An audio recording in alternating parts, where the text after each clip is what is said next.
আমরা দ্বিতীয় দফা কর্মসূচি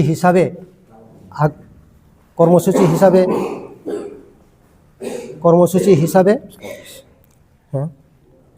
আগামী 20/2/2026 সালে জাতীয় সড়ক এবং রেল সহ আমরা অবরোধ করতে যাচ্ছি। টাকা ইমপ্লিমেন্ট হয়েছে, বকেয়া 23 কোটি টাকা আমাদেরকে পূর্ণ বিবেচনাক্রমে সেই প্রদান করা হয়। কতদিন থাকবে?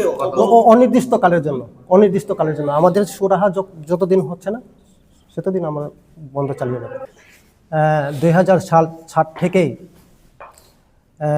2018 অবধি দীর্ঘ 1 দশক সময় বেশি ধরে আমাদের এই স্কিম বিভিন্ন স্কিমের মাধ্যমে পাওয়ার টেলার, ফিশারি, ERDD বিভিন্ন স্কিমের মাধ্যমে সেই সব পরিবারগুলিকে স্বাবলম্বিত করে তোলার লক্ষ্যে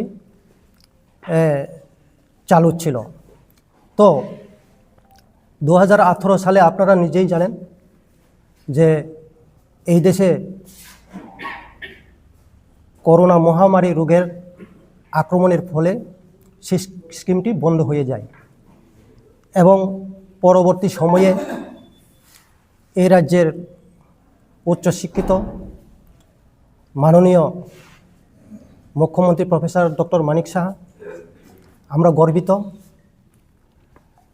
তো আমরা ওনার সন্নিকটে বারংবার চিঠির মাধ্যমে এবং সেই স্কিমকে পুনরায় চালু করার আবেদন জানিয়ে আমরা কোনো আশ্বাস পাইনি। তো পরবর্তী সময়ে গত 22 ডিসেম্বর আমরা বাধ্য হয়ে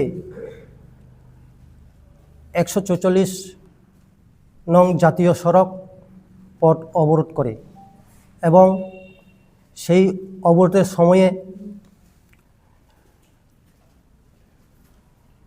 জিরেনিয়া মহকুমা শাসক এবং অতিরিক্ত পুলিশ সুপার এবং ত্রিপুরা জনজাতি কল্যাণ দপ্তরের পক্ষ থেকে আমাদেরকে আশ্বাস দেওয়া হয় যে সেই স্কিম পুনরায় চালু করার জন্য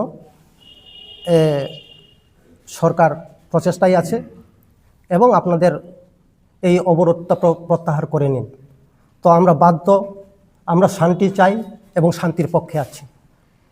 তো পরবর্তী সময়ে উপজাতি কল্যাণ দপ্তরের 23 তারিখ বিকেল 3টায় আমাদের মোবাইলে মেসেজ দেওয়া হয় যে মন্ত্রী সহ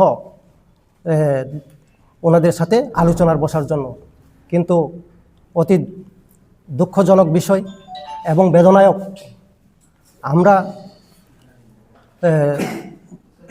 মহাকরণে এবং ডিরেক্টর অফিসে যাই।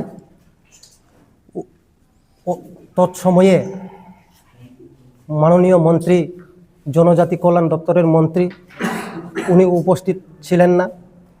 তো এখন পর্যন্ত আমরা তার কোনো সুরাহা পাইনি।